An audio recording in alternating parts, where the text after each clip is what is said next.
Welcome to the Awakened Collective, where we explore the topics of love, spiritual consciousness, and our divine purpose on this planet. Join us as we uncover the truth that our thoughts shape our reality.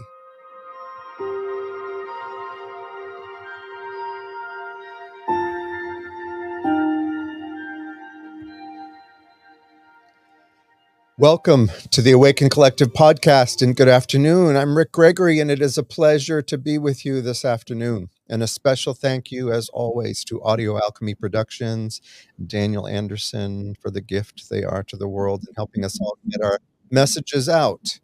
And as always, I want to remind you that you have never, not for a nanosecond, been separated from your creator by whatever name you choose to call your creator. An extension of your creator's love on this planet, and we have never, ever, ever been separated from one another. Well, I have another special guest with me this afternoon. As my friends in the Ascension Leadership Academy are just gifts that keep on giving. And this afternoon, I have a friend by the name of Alan VanToai. And Alan is an entrepreneur and a fellow traveler on this emotional intelligence journey that I have been on, and that has been the subject of the last several podcasts we have had with different guests sharing their experiences. You can check those podcasts out. And I'm excited to have Alan here to share his story. Alan and I have not had the opportunity to really connect for a length of time one-on-one. We've talked to each other. We've got quite a group of people, and we form teams and all of that. And Alan and I have not been on the same team face-to-face, but I just want to say to Alan before I turn it over to him that my experience of you, Alan, is that you are kind, welcoming, passionate, deliberate, tenacious, consistent, energetic, supportive. And a word that came to me much later after putting this together was noble. Now I'm like, noble, where did that come from? So I had to look it up. Having or showing fine personal qualities or high moral principles and ideals. Welcome, Alan. I'm so glad to have you here. Wow. Thank you, Rick. I really received that. And that's something it's beautiful to hear and maybe the best introduction I've ever heard for myself. and I receive it. Appreciate that. Awesome. And so rather than, I'm just going to let you share, but these are the things I'm thinking about, for you to tell us, how has your path led you to this point? What have you learned? What are you now embracing about yourself and about life in general, the world at large? How has this experience perhaps reshaped your vision, your purpose, all that kind of good stuff? But yeah, tell us about Alan. Yeah. So, man, we'll begin with the backstory and the arc that led me into ALA. My background is as an entrepreneur. Graduated college, and early in college, I stumbled across books on entrepreneurship and wealth building, particularly 4-Hour Workweek and Rich Dad Poor Dad. And that opened me up to a world of non-conventional thinking, self-development, personal development. I graduated college in 2010, and around 2011, 2012, I started my first business, and I started a personal development journey that included, weight training, yoga, different types of diet, particularly paleo at the time, meditation, mindfulness practices, and really just, through, thought leaders like Tim Ferriss, and other podcasts and books and YouTube channels, I really started this self-development journey in my early 20s. And that, entrepreneurship and self-development were have been major parts of my life for the last 15 years. And I would say about 4 years ago during COVID, I moved to Austin, Texas, and ALA had also just moved to Austin, Texas from San Diego around that same time. And around 2021, I started hearing about ALA for the first time through friends that had taken the program. And at the time, I didn't necessarily feel a particular calling or any particular resonance with that modality. I was very much in flow of the day-to-day life, building my businesses, being very social and active in the Austin community, and really lots of health, wellness, and play. I was going to music festivals, and I loved like DJs and concerts and electronic music and all these things. And I didn't really feel a necessary um, pain point or particular need that was pulling me in the direction of a intensive program like ALA. Like the things that I heard about at the time, where it's like everybody says it's very transformational. It's also challenging, and there are parts of it that are intense, and there's a lot of emotional breakthrough. And at the time, I didn't necessarily feel any area of my life that I needed or was particularly seeking that type of intensive transformation in. And then fast forward until last October. So that's October 2023. I was 35 years old last fall, and I took a 4-week trip, 2 weeks around the US and then 2 weeks around Vietnam, where I lived the last 6 years of my 20s in Vietnam. So this 4-week trip spanned, I reconnected with friends and family from every walk of life, from grade school to high school to college. Visited my parents in DC, sister and brother-in-law in Detroit, aunts, uncles, nieces, nephews in California, and friends from all over. I went to a wedding and a bachelor party of one friend from Austin. I went to a wedding of friends from high school. And in experiencing my entire life in these 4 weeks, I got a deep, deep sense of my mortality. The way that I've described this is, for the last, I don't know, maybe from the time I graduated college until 35, I felt vaguely post-college. I was just living very, very playfully, very joyfully, very, very much in the present, and really not checking in with like how much time had passed. And in my head, my family members, my friends, were all sort of locked in at like my parents in my head were maybe in their late 60s. I had aunts and uncles in their 60s and 70s. And on this trip, I saw the nature in which so much time had passed. And my parents are actually, 80 now. And my aunts and uncles are in their mid to late 80s and growing older. And I got a deep, I was hit with what I might describe as an early midlife crisis. Mm. And I was asking myself, I was seeing how I was asking myself how I was showing up as a man in ways that I hadn't. I felt, again, vaguely post college, like I'm still a young man very much, but I realized how much I'm actually entering middle age, and particularly the notion of, I'm single, and I do desire to start a family and to become a father. And all of a sudden, that notion of becoming a father went from something, that for, through all my 20s, it's like a someday I'll get there thing. It's like it's sometime in the future. And then you blink and you're 35 and you're going through this experience, or I am. And then all of a sudden it's like, oh, this is not a one day thing. This is actually present. This is current. And it was a very challenging, emotional, existential experience. Mm. And from everything I've read about midlife crises, it had a lot of the same. It matched a lot of what people share about their midlife crises: deep existential questioning, insecurity, and doubt about how, like, the values and the lifestyle choices that have led you up to this moment, and then a deep desire to change coming out of it. And though it was a painful experience, a lot of good came out of it, including the nature in which it cracked me open to it reignited my hunger and my appetite, my desire for transformation and growth, particularly in the direction of fatherhood and growing as a man. And so, it started with jujitsu and firearms training and being prepared, thinking in the ways of like leveling up as a defender, protector, or provider. I also did studied a lot of divine masculinity, did workshops on masculine blueprint and masculine embodiment training, and then ALA. And I was ready for it at the time. It was there for me. My buddy Ezra had gone through the program earlier in the spring this year, spring 2024. And I just followed along with him on his journey through late spring, early summer. And ATX 19, the cohort that we ended up in, was starting in May, and I decided to enroll.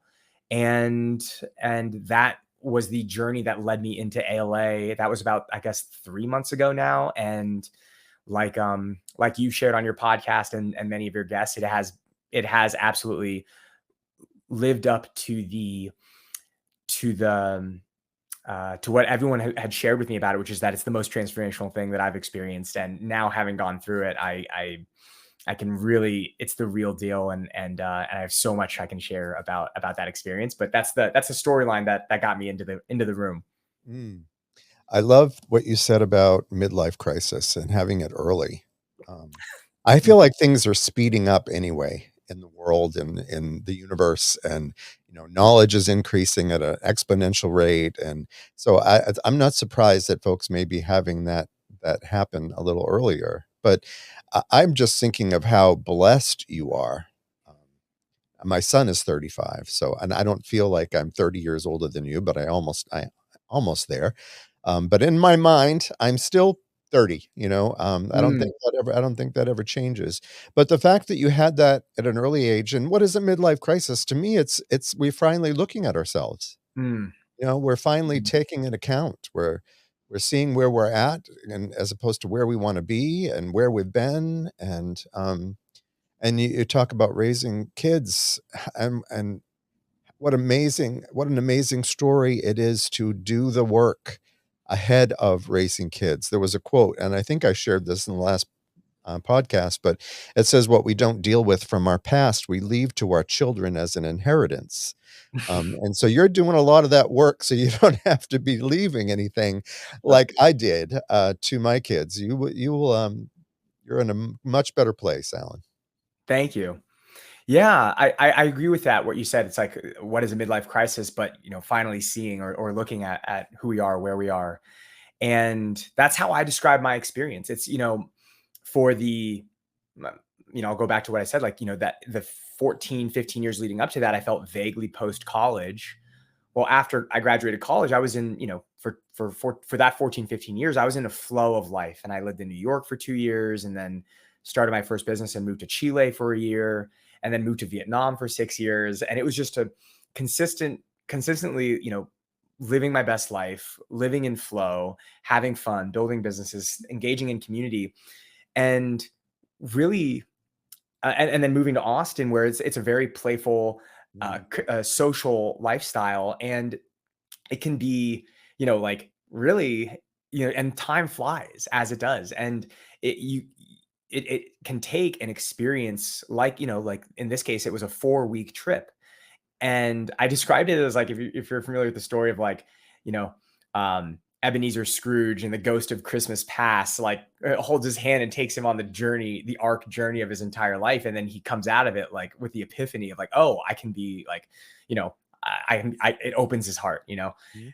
that was a similar arc that I took. I just literally retraced the entire journey of my life in these 4 weeks and revisited friends and family from the entire time and seeing the way that everybody aged and seeing the way that I'd aged in ways that are easy enough to stay naive to in the normal flow of everyday life. And I was given this perspective during this trip, and other people experience that perspective in other ways. And it can be very challenging, but the light of it is that you come out of it and you get to decide, okay, well, today I get to decide how I want the rest of my life to go starting now. And I made some decisions that led, to, among other things, ALA. mm. So, what have you learned about yourself, you think, in ALA? What's changed for you and how you see things? Man, I have a whole list. And so whenever it's, whenever that question's asked, it's like, okay, where do we start with that? I would say like maybe overarching a big chunk of my list is like an opening of my heart and a transformation in the way that I show up with love in relationships that includes, as a brother, as a son, as a friend, and in community. In my family relationships, like, so a very practical takeaway is like, 3-4 days out of level 2 weekend, I had conversations with my parents and my sister where I expressed gratitude and love for them in a way that I never had maybe in my life. And that's not to say that we didn't have a good relationship. Like, we had actually, very, very good relationships, compared to the norm. But of course, who wants to, live family relationships compared to the norm?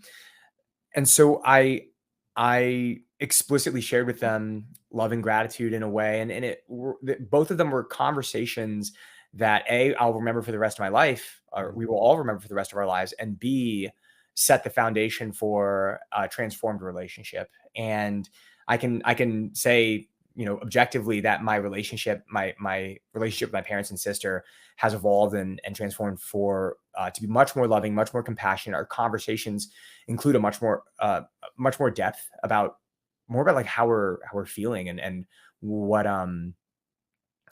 like yeah, just much more depth than like the conversations that we had before, which were much more, not like surface level logistical and practical conversations, so to speak. um so that's in my family life. In my community and in my friendships, I've there was a way before I have done a good job of having protecting my own boundaries, protecting my own energy, optimizing for my comfort, building out, small lifestyle businesses that serve me and a few select small people, and really, honestly, just living a comfortable life, optimizing for my own comfort, which there's nothing wrong with, and there's no fault there at all. And through ALA, I've stretched from individual high performance and optimizing for my own comfort and my own peace of mind and my own lifestyle into service leadership and supportive leadership. Mhm. So from a practical standpoint, I'm engaging with people, supporting them through their challenges, supporting them through their shit, and showing up as a coach, as a mentor, with a lot more patience and a lot less judgment and a lot more love. And my friends in, my local community will tell you, like, there's a very distinct way that I'm showing up in community now versus just 3.5, 4 months ago, that feels really good. I realize that I can pour from a full cup and support the people around me. And again, the way that I like encapsulate this is stretching from individual high performance and individual like optimization Mhm. to service leadership and supportive leadership, with more love and empathy and less judgment. I love that. Yeah. I wish that I could reiterate what you just said about your businesses, as far as, making sure you were taking care of yourself, and there's nothing wrong with that. And I could just relate to that because I what I learned was for me, how disengaged I was. Mm, That I was taking, I was self-protecting. I was protecting myself, staying in my own lane, my own zone, but I really was withdrawn and realizing how the world was losing out because I had something to offer. We all have mm. something to offer, to bring to the Yes. table. Yeah. And what ALA has done for me is, like you said, how I show up today. I don't go to a restaurant without noting the waitress or waiter's name and having conversation with them and looking into people's eyes. The cashiers, my friends, that I can look at them and I see them. Like you said, the depth of relationship and the things that we talk about has changed. It's been pretty profound for me, and I want to continue to show up that way. Yes. I had a memory, when I was 8 years old, I had a birthday party and I had a bunch of friends over, um, and I they were all outside playing. I think we were playing croquet, if I remember correctly. Classic. And what did Rick do? I went up into my room and shut the door. Well, and my mom's knocking on the door and she's like, "W Get out there and play with your friends." I'm like, "They're fine without me." You know, I I look back at that, yeah, I always thought I was an extrovert, but I know that I am more of an introvert. But that's no excuse for when you're inviting people over and you're not even present with them. And Mhm. I just see that transition, that little kid turning into one who is, I want to be present today, Sure. um, no Yeah. longer hiding. Beautiful.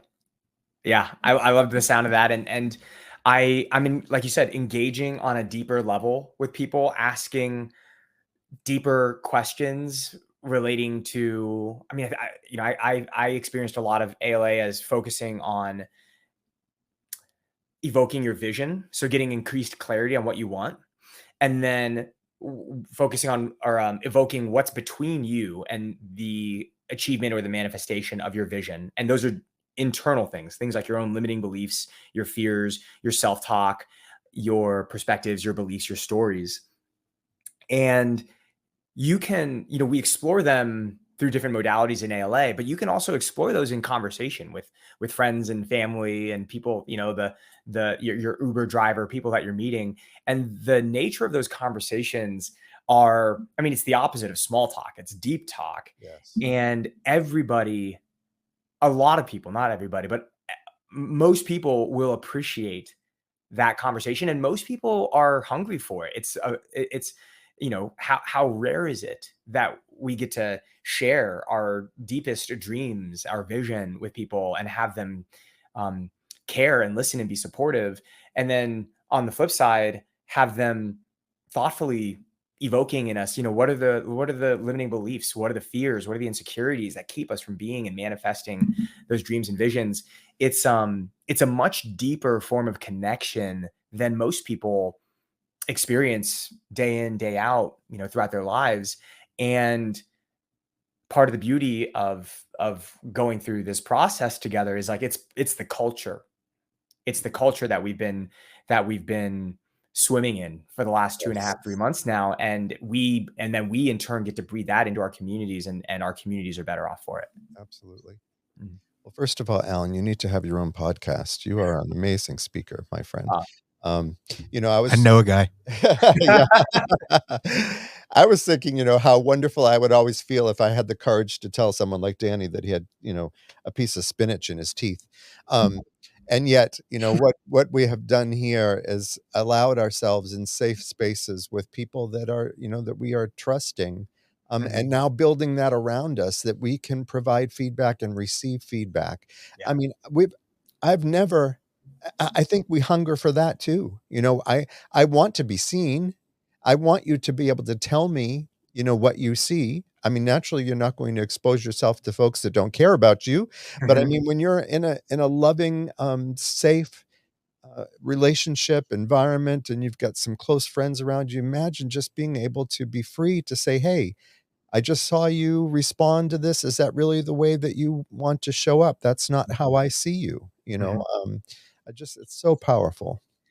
It is. We so often don't get that direct feedback, and a lot of how we feel or think that we're being perceived in the world is just stories, things that we assume. And oftentimes it's like the least flattering things. Like sometimes we see ourselves and we're the most critical of ourselves as of anybody in the world, and it doesn't serve us to be so self-critical sometimes. Or sometimes we have blind spots, and there's ways in which we are there's ways in which we are accidentally or inadvertently giving off some sort of impression that is useful to know, useful feedback. And so developing a healthier relationship with feedback is something that ALA provided, but then it's both the giving and the receiving of it. And it's the kind of thing, there's multiple facets of the work that we've done in ALA that are things that I believe the whole, like, everybody in the world would be better off having these tools, like being more open and receiving of feedback, and understanding also that feedback is not a prescription. It's an invitation to try something on, and then you get to decide if it fits and if it enhances, your being, or if not, you put it back on the rack. Um, Openness to feedback and openness to giving feedback is absolutely one of the big takeaways, along with we can go on, like, Yeah. yeah. And, my years spent in the rooms of recovery, and I've mentioned this before too, is a couple of the steps in the 12 steps talk about our defects of character, which is really what this is all about. And the way I've been trying to explain this to folks is that it's collapsing time. So in our big book, There's two steps, step 6 and step 7, that talk about, becoming willing to, let go, that both combined, or they're letting go of those defects and asking a power greater than ourselves to remove these defects of character. But there's not a lot in that big book, not a lot of detail about the process behind that. And things come up over the course of years. You see your behavior. It takes time, and you'll recognize things, and you'll say, "Hey, I don't like how I just acted in that situation. I really would like to find out what that's all about." Mhm. But I mean, this puts you in a container where you have mirrors all around, and you are able to see yourself collapse that timeline. It's like a quantum leap to take a look at those things, like you said, Alan. That's the self-talk, the self-limiting beliefs, the chatter, the just the crap, and seeing where that's coming from Yeah. in a safe space with other people wanting to do the same thing. Yeah. It's amazing. It took what would have probably taken 10, 15 years to look at, and you get to see it in a weekend, several weekends, but in Yeah. a short period of time. Yeah. That's something that I communicate to friends who I'm talking to who are considering the program is, like myself, a lot of my friends have been doing personal development work or, their own self-guided, journey through transformation and personal development for, 5, 10, 15 years. And that includes, books, podcasts, YouTube videos, maybe workshops. And I can relate to what they're saying where they're like, "Oh, like I don't, I'm on my own journey. Like I don't know if I necessarily need something like this." And I can like empathize with that because my mindset was there for like the 2.5 to 3 years before I eventually ended up doing ALA. I had a similar mindset, and then I realized how much is actually possible. I think I think this is a major key takeaway for me that actually now that I think about it, it plays a major role in I mentioned earlier, like a major transformation for me is how I've evolved as a more patient, more loving, more supportive friend and mentor and leader in my community. And part of what part of what gives me more motivation, more inspiration to invest in people in that way is actually through ALA. I've experienced how much change is actually possible in a short amount of time. And that, I mean, said in a different way, it actually feels like it's actually made me realize how much transformation is actually possible, period. Yeah. Where in if I'm being intellectually honest, if I like before ALA, if you would have asked me, I would if like my I would have said, yeah, people can change, but it takes a long time and they've got to want it. And it takes like transformation is this long, arduous process. And it involves showing up, doing the work day in, day out for years. And that's true. But what I've experienced is also true is that it can also happen in a very short amount of time if the person is willing and they have the right process, the right technology, the right support, the right coaching, the right community. We've experienced it. Yeah. I believe that to be true for myself, for you, for the people in our cohort, and now I believe that to be true for anybody. And that, of course, will lend itself to being more supportive of people when they're going through their challenges or when they're, well, if I see them struggling with something that I can support them through, I'm like, oh, transformation is possible for them in a short amount of time. Yeah. Yep. And it's pretty organic. I come across folks all the time now, it seems, that my ears will tune into something that they're saying, Yeah. that will just say, "Hey, yeah, I've got something for you that I want to talk to you about," because um, there's a need, definitely a need out there. So the title of this podcast was "Intelligence Isn't Just About IQ." So I'm going to ask you, Alan, to speak to that. Oh, sure. Yeah. Yeah. Intelligence for me, actually, that resonates as extremely true because, you know, I'm I did okay in school, but really my success in life and my station in life is my all my connections, my relationships, they thrive off of emotional intelligence. And that's the first place my mind goes to with like, the you know complementary to intellectual intelligence or IQs, emotional intelligence. And emotional intelligence, there can be a lot of different definitions for it. In ALA, we're taught that emotional intelligence is the ability to choose your emotional response to external input or to external stimulus, as opposed to the default, which might be a reactive, impulsive reaction, Mm. right? So if I just react impulsively to any external stimulus, any sort of trigger, something in the news, someone cuts me off while I'm driving, or some sort of argument with my significant other, and I have no if I have no emotional intelligence, I will be I will just ride um the impulsive, intuitive response or reaction, and that might not be from my highest self. That might not be very intentional. That might not be very thoughtful. And then I also, if I don't have any control, then I'm a victim, 100% a victim to my circumstances. And that's completely disempowering. It's Mm. disempowering for me. I don't get to choose how I'm showing up in the world. And there's a price that my entire community pays, that the world pays, that my significant other might pay in Mhm. that case.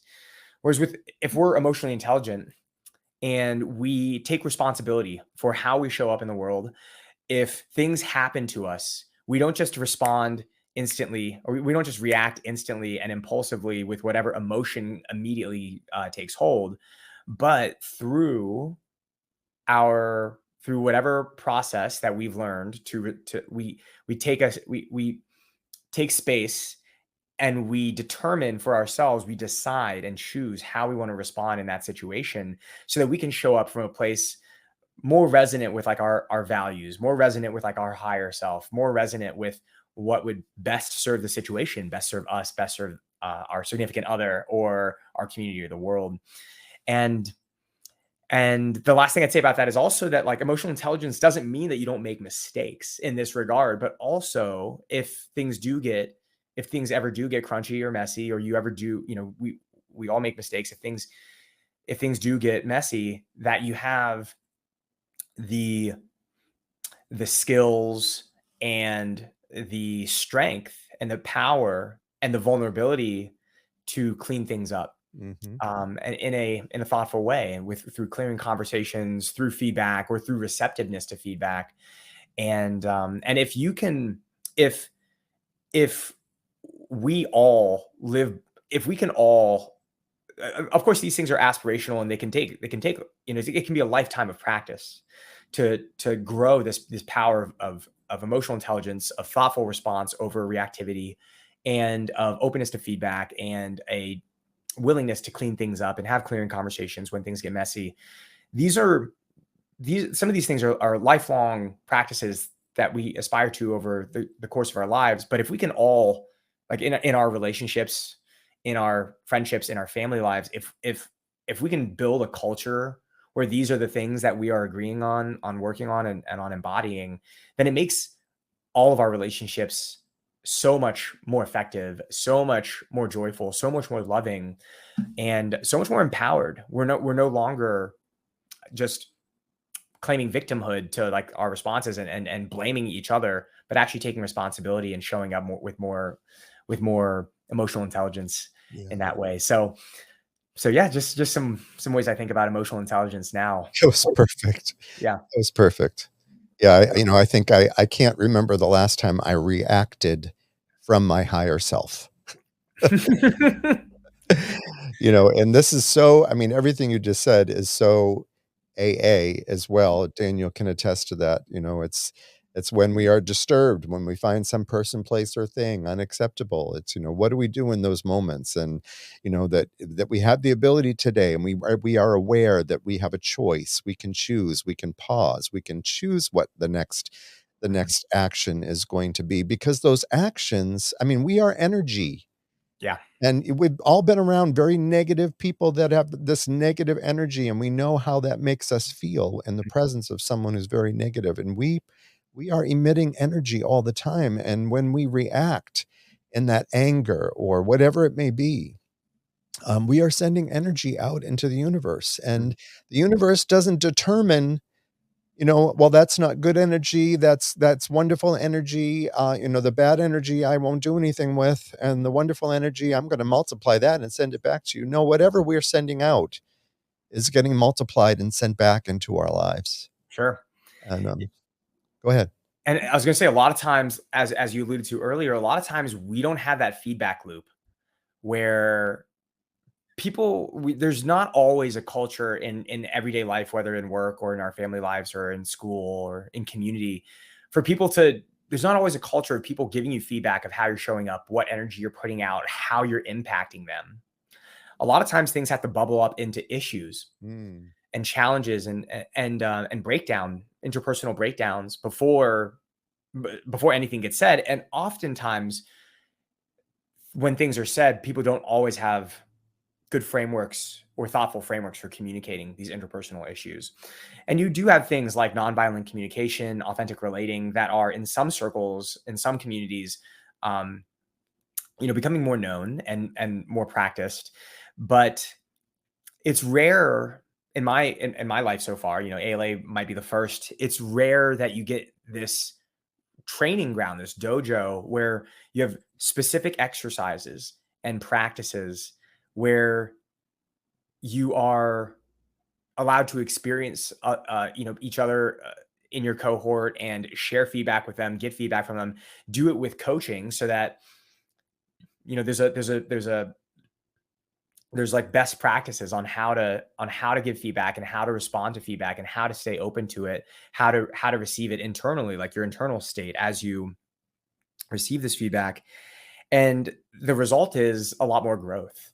Like when you actually, it's like it's like experimentation. When you don't have a feedback loop, it's really hard to determine whether or not, you're onto something with your hypothesis or not, or with yeah, your experiment or not, versus when you have a really tight feedback loop and a really and a high velocity of experimentation.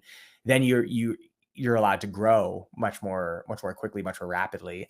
And yeah, it's once I I think I could speak for a lot of people in our class, definitely speak for myself when I say once I've tasted that, I'm like, wow, like I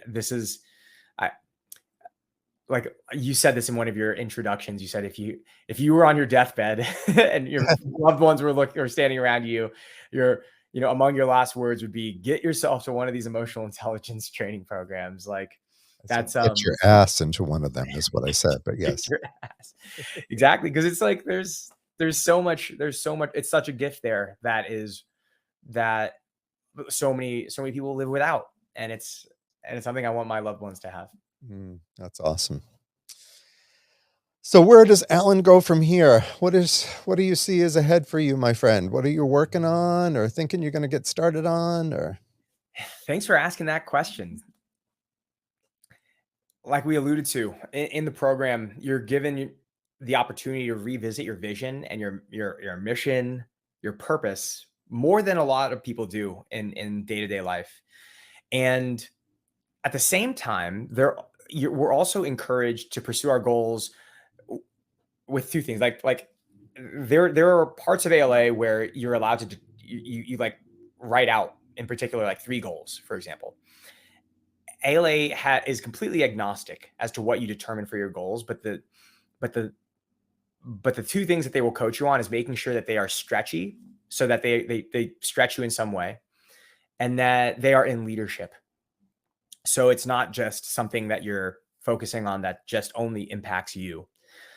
And through exercises like this, and also in feeling increasingly empowered in my gifts, my abilities, my impact, I've the goals and the vision that I have for my life coming going into LA versus where I am now 3 months into the practice, are significantly different. And I have a vision of playing a bigger game and working on a business with greater and greater impact. So I've been working on a business for the last year and a half.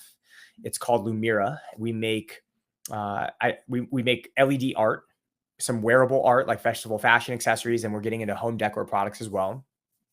It's been a great business, a good business, and I've become aware of how how much more I have to give, how much more impact I can have, and I can do that, and I've found ways that I can do that inside Lumira. So it's still early days. There's some we're technically under NDA, so I can't talk details. But there's another business in our space that I'm looking at acquiring that would take take the impact that we're having. It would still be in a related space, and it would incorporate a wellness component into the products that we're making. So think, light that your body needs. And I'm super excited about that mission, that vision, and this is the kind of um, a kind of strategy that would take us from being a business with a certain addressable market to something that was maybe 10 to 50x the total impact like available. And so, of course, impact is not limited to revenue, but in terms of the type of impact that we're having with wellness, and then the scale of impact we're having with the customer and the customer base and the addressable market, super excited about that. So more to come for that in the next few weeks. And then with ALA, we're just about halfway through our final stretch of our process. The level 3 process is a 3-month long coaching program. You and I are in it together. We are just about the halfway point. This weekend will be the halfway point. So looking forward to that. Finishing ALA level 3 at the end of August. And then I've gotten so much out of the experience that I'm really excited to go back and volunteer as a staff member for future generations, both to support the future generations in their transformation, but then also to deepen in my integration and my practice of this work, because the drift is real. Yeah. And it's, like we can always revisit these fundamentals. And so, yeah, that's something I'm looking forward to as well. Last thing I might add here, I might have been remiss not to say this from the start, but like one of my big goals for ALA and for life in general right now, like I said, is calling in partnership and eventually starting a family.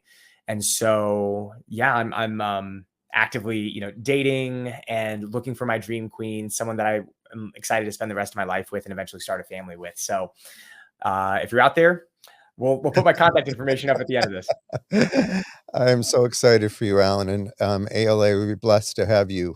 I know that we are all thankful for you and for what you have brought to our ATX 19. So how can folks get a hold of you? We've got a splash screen that I just put together with your Instagram information. Let's see, where is that? There it is. So it's Boom. Alan Yeah, VanToai, that's and right. it's Insta at VanToai. That's an easy one. Insta at Easy. VanToai. So if you want to hear more about Lemura, if I'm saying that correctly, Yeah, um, Lumira. Yeah. Lumira. And if you or you're interested in reaching out to Alan for whatever reason to see what he's got going on, you want to hear more about ALA, that's his Instagram account. Um, and I really thank you for being here today, Alan. I know you are going to be an amazing husband and an incredible dad. And I'm really excited for the family that's out there waiting for you. Thank you, So Rick. let's see. I want to just close with this quote. If you want to awaken all of humanity, then awaken all of yourself. If you want to eliminate the suffering in the world, then eliminate all that is dark and negative in yourself. Truly, the greatest gift you have to give is that of your own self transformation. That's from Lao Tzu. So reach out to Alan. So glad you were here today. And you can always reach out to us as well. You can reach me at Rick Gregory at theawakencollective.org is my email. The webpage is The Awaken Collective, where all of my social media links are out there. My email. There is coaching available, including a complimentary one-on-one call, the books that I have written, books that I highly recommend that were transforming for me, all sorts of good stuff. And you can also reach out to ask if there's more information you want about ALA. Would love to help you with that as well. We've got some other guests coming up next week and the week after that are going to continue this theme of emotional intelligence. Thank you again for joining me today. And thanks again to Daniel Anderson and Audio Alchemy Productions. Until next time, my friends, love and kindness always.